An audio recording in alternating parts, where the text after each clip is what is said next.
Hey, I'm Jake, and get ready to app all night.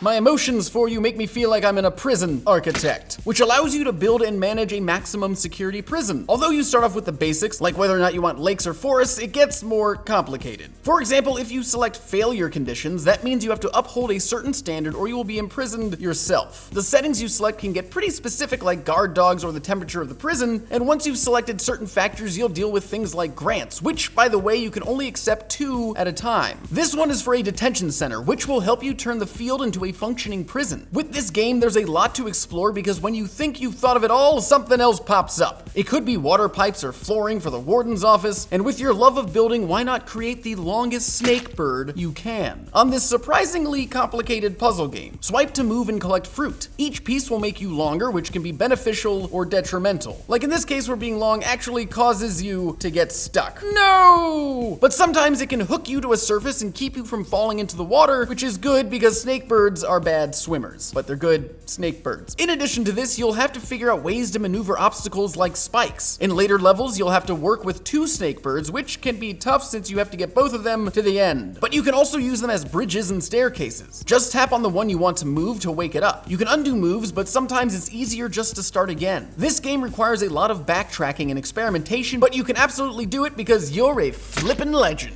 This endless runner type game is challenging because it requires you to make split-second decisions. And if you make the wrong one, it isn't very forgiving. Tap left and right to move diagonally from square to square. If you flip in the direction of the wall you're on, you'll come out the other side. If you go too long without blasting an enemy, you'll lose health and die. To avoid this, collect coins on your path, but if you're a crazy risk taker and go out of your way to get them, it can give you more options at the shop. Ooh, shopping. Getting enemies is what gives you experience points to get to the next level. There are 5 worlds to get through, and once you reach one 5 times, a portal will open to reach it more easily the next time. But you do have to spend coins to use it. Each world comes with new challenges like obnoxious ghosts when you land on a gravestone, stay dead. Picking up one of these helps you avoid instant doom when you take a wrong turn. Just remember you can only use it once, so try to avoid the fateful drop, Wizard Tower. A platformer where you ascend over 50 floors packed with traps and enemies. No 2 playthroughs are the same, so you'll always be delightfully or unpleasantly surprised. The controls are simple. Tap left and right, but keep in mind you don't stop moving, so you need to pay attention before you land in the path of a bitter foe.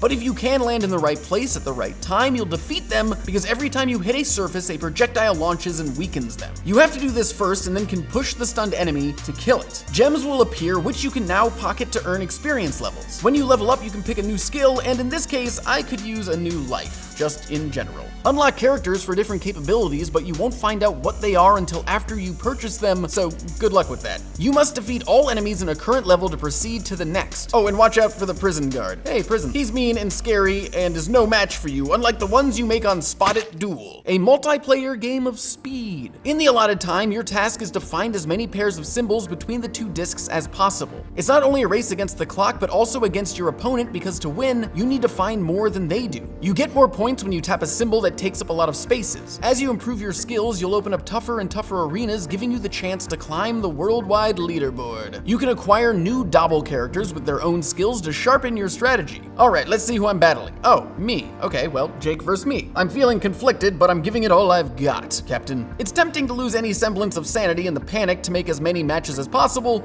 but stay calm and seek out the most abundant symbols and you will win. See, I beat me. Way to go, Jake. Better luck next time, me, you failure. Hey, good looking. Links to all the apps can be found in the description below, right down there, below the frame is where you can find them. And if you want more app all night, more apps for your devices, guess what? There's a playlist right here, full of them. It's lovely. It's quite lovely. You know what's even lovelier than that?